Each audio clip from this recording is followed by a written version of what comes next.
Hello everyone, welcome back to dive into K drama.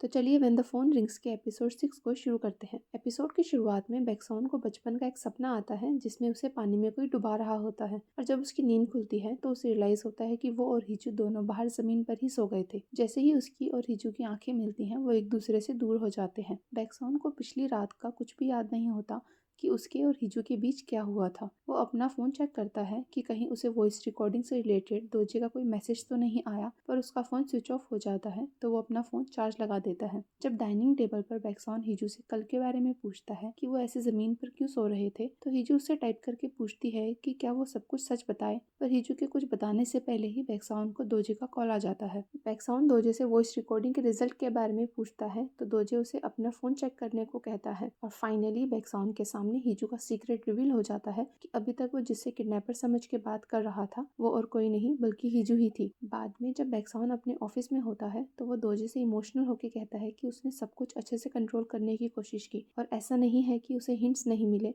कि हिजू कुछ छुपा रही है, पर उसने उन हिंट्स को इग्नोर किया क्योंकि वो नहीं चाहता था कि ये सच हो। आगे उस दिन जब हिजू के साथ उसकी साइन लैंग्वेज की क्लास होती है तो वो हिजू को साइन लैंग्वेज में मैं तुम्हारी गलतियां माफ करता हूँ सिखाने को बोलता है, पर वो बीच में ही क्लास छोड़ के चला जाता है और हिजू को इन्हा का मैसेज आता है जिसमें वो हिजू को मिलने के लिए बोलती है। दूसरी तरफ बैक्सॉन के फादर को भी पता चल जाता है कि इन्हा कोरिया वापस आ गई है और वो अपनी वाइफ को बताने जाता है, पर उसकी वाइफ 20 साल पहले उनकी फैमिली में जो हुआ था उसको लेके सैड होती है। एक फ्लैशबैक के थ्रू हमें पता चलता है कि जिस लड़के के साथ सांगू बचपन में खेलने जाता था वो इन्हीं का बेटा होता है, पर क्योंकि उस लड़के को अपने पेट्स मारने का शौक होता है तो उसके पेरेंट्स उसे रूम में बंद कर देते हैं। हिजू जब इन्हा से मिलती है तो ये जानकर बहुत सरप्राइज्ड होती है कि इन्हा अब सुन सकती है। इन्हा उसे बताती है कि सर्जरी कराने के बाद अब वो सुन सकती है और हिजू को एक शॉकिंग न्यूज देती है कि उसे पहले से पता था कि हिजू बोल सकती है और उसने पहले ये इसलिए नहीं बताया क्योंकि वो अकेले सब कुछ नहीं झेलना चाहती थी। उसे चाहिए था कि उसके साथ वो भी सफर करे, पर अब उसे रियलाइज हो गया है कि उसने हिजू के साथ गलत किया है, तो वो हिजू को कहती है कि अब वो खुल के बोल सकती है। पर हिजू को ये सब सुन के गुस्सा आ जाता है और वो इन्हा को साइन करती है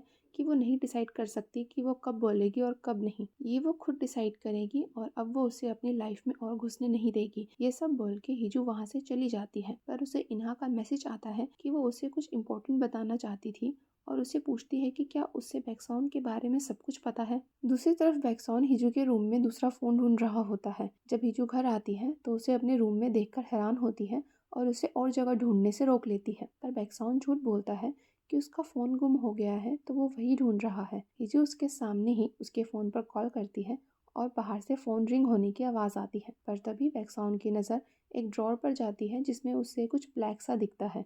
जब वो उस चीज़ को बाहर निकालता है तो पता चलता है कि वो वही लॉन्जरे है जिसमें हिजू ने उसे फोटो भेजी थी। पैक्सॉन हिजू से कहता है कि उसे नहीं पता था कि हिजू इन सब चीज़ों में भी इंटरेस्टेड है। तभी हिजू उसे लॉन्जरे वापस लेने का ट्राई करती है, पर इस बीच दोनों ही बेड पर गिर जाते हैं। पैक्सॉन हिजू को थोड़ी देर तक देखता है और उसे उनके बीच हुई किस याद आ जाती है, तो वो हिजू को अपने ऊपर से हटाकर जल्दी से रूम से बाहर चला जाता है। उसके जाने के बाद हिजू सबसे पहले चेक करती है कि फोन अपनी जगह पर है या नहीं और बैक्सॉन बाहर वॉक के लिए चला जाता है। थोड़ी देर बाद उसे हिजू का किडनैपर के नंबर से कॉल आता है, पर उसे पता होता है कि ये हिजू ही है। कॉल पिक करते ही बैक्सॉन हिजू को कहता है कि ऐसी बहुत सारी चीज़ें हैं जो वो उसके बारे में जानना चाहता है, तो हिजू कहती है क्यों ना जो वो एक दूसरे के बारे में जानना चाहते हैं वो बारी बारी एक दूसरे से सवाल पूछे। पैक्सॉन कहता है पर एक शर्त पर कि जो भी पूछा जाएगा उसका जवाब सच होना चाहिए। सबसे पहले हिजू पूछती है कि क्या उसने वेडिंग से पहले इन्हा के साथ जो डील की थी क्या वो उसके बारे में थी। पैक्सॉन हाँ बोलता है। हिजू जब उससे पूछती है कि क्या उसने हिजू से जानबूझकर शादी की ताकि ओंगिना फ्री हो सके, तो पैक्सॉन फिर से हाँ बोलता है, पर वो आगे कहता है कि उसे बुरे सपने आते हैं और बचपन में और भी ज़्यादा आते थे, पर सिर्फ हिजू को देखकर ही उसे आराम मिलता था। पैक्सॉन आगे कहता है कि पर हिजू के पास कोई भी नहीं था जिस पर वो डिपेंड हो सके। जिस घर में वो रहती थी वो उसके लिए जेल जैसा था और वो हिजू को वहाँ से आज़ाद करना चाहता था ताकि वो फ्रीली अपनी लाइफ इंजॉय कर सके, पर उसने सपने में भी नहीं सोचा था कि उससे शादी होने के बाद वो ही हिजू के लिए एक जेल जैसा बन जाएगा। पैक्सॉन हिजू से पूछता है कि क्या हिजू अभी भी डाइवोर्स चाहती है, पर हिजू इसका जवाब देने की बजाय कहती है कि उसने बहुत वेट किया, उसे लगा था कि कभी ना कभी तो उनके बीच चीजें अच्छी हो जाएंगी, पर 3 साल वेट करने के बाद भी कुछ नहीं बदला। हिजू को लगा कि अगर वो उसे डाइवोर्स दे देगा तो वो और हर्ट नहीं होगी। पैक्सॉन ये सब सुन के कहता है कि उसे लगा था कि क्योंकि उसने हिजू के साथ जबरदस्ती शादी की है तो उसे कभी ना कभी हिजू को छोड़ना ही होगा, क्योंकि हिजू उससे प्यार नहीं करती। इसीलिए उसने भी बदले में कभी भी हिजू को वो अटेंशन नहीं दी। पर अगर हिजू ये सब चाहती है तो वो हिजू को दे सकता है, पर एक शर्त पर कि अगर वो उनके रिलेशनशिप में एफर्ट्स डालेगा तो वो फिर से ये कॉल नहीं करेगी। और हिजू ये बोल के कॉल काट देती है कि ये डिपेंड करता है कि बैक्सॉन आगे अब कैसे बिहेव करता है। नेक्स्ट डे बैक्सॉन और उसकी टीम हाइकिंग के लिए बस में जा रहे होते हैं। हिजू अकेली बैठी होती है, पर एक मेंबर आके उसके साथ बैठ जाता है और उसे कॉफ़ी का कैन भी देता है।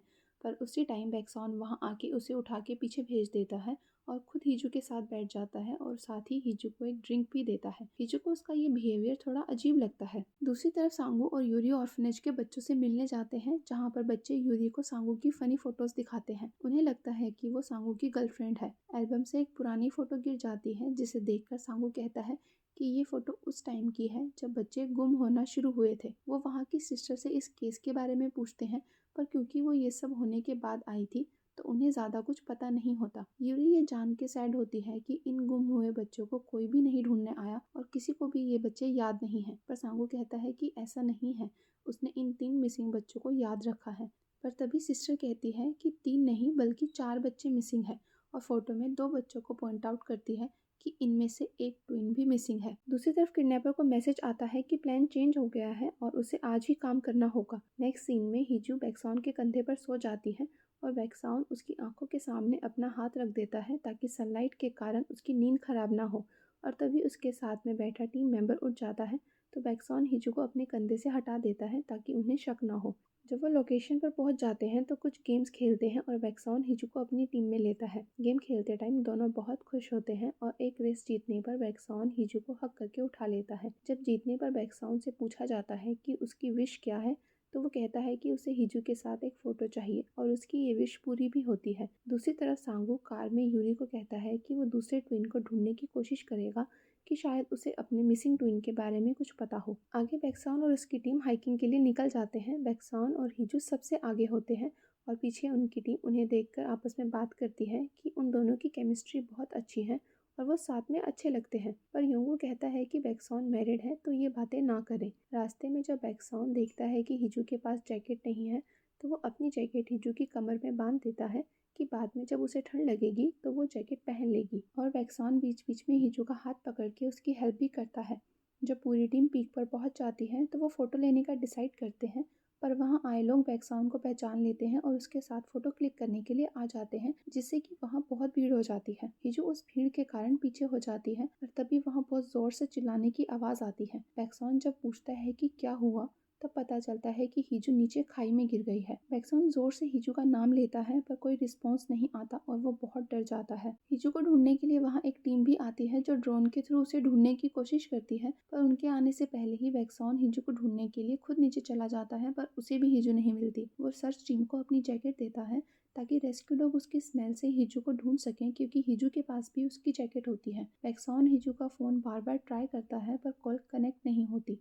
जैसे जैसे रात होने लगती है बैक्सॉन को और डर लगने लगता है। दूसरी तरफ जब हिजू को होश आता है तो वो बहुत पेन में होती है और हमें पता चलता है कि हिजू गलती से नहीं गिरी, बल्कि उसी किसी ने धक्का मारा था। हिजू का फ़ोन पूरी तरह से टूट जाता है तो वो दूसरे फ़ोन से कॉल करने का ट्राई करती है, पर कोई भी कॉल नहीं लगती। तब हिजू को याद आता है कि इस फ़ोन से सिर्फ बैक्सॉन को ही कॉल लग सकती है। दूसरी तरफ बैक्सॉन हिजू को हर जगह ढूंढ रहा होता है। उसके फ़ोन पर कॉल आते रहते हैं, पर वो कोई भी कॉल पिक नहीं करता, क्योंकि वो हिजू की कॉल का वेट कर रहा होता है। हिजू ये डिसाइड नहीं कर पाती कि उसे बैक्सॉन को कॉल करनी चाहिए या नहीं, क्योंकि अगर हिजू ने कॉल की तो उसका सच सामने आ जाएगा। पर हिजू को ये नहीं पता कि बैक्सॉन को उसका सच पता है। हिजू फाइनली बैक्सॉन को कॉल करती है और बैक्सॉन कॉल पिक करके ऐसे बिहेव करता है कि वो हिजू से नहीं बल्कि किडनैपर से बात कर रहा है। वो उससे पूछता है कि हिजू कहाँ है, पर हिजू को पता नहीं होता कि वो किस जगह पर है। बैक्सॉन उसे कहता है कि उसने हिजू के बैग में फर्स्ट एड किट रखी है और साथ ही उसके बैग में एक फ्लेयर भी है। अगर वो उसे जला देती है तो बैक्सॉन को उसकी लोकेशन पता चल जाएगी। वो हिजू से बात करके इमोशनल हो जाता है और रोने लगता है। तभी उसे फ्लेयर की लाइट दिखती है। हिजू उसे कहती है कि वो जल्दी आए और बैक्सॉन उस तरफ भागने लगता है। एपिसोड के एंड में हमें पता चलता है कि जब बैक्सॉन ड्रंक था तो हिजू उससे उसकी सच्ची फीलिंग्स के बारे में पूछती है और बैक्सॉन हिजू को अपनी सच्ची फीलिंग्स बताता है कि वो उसे लाइक करता है। इस एपिसोड में बस इतना ही। मैं मिलती हूँ आपको नेक्स्ट एपिसोड में। तब तक के लिए goodbye and take care.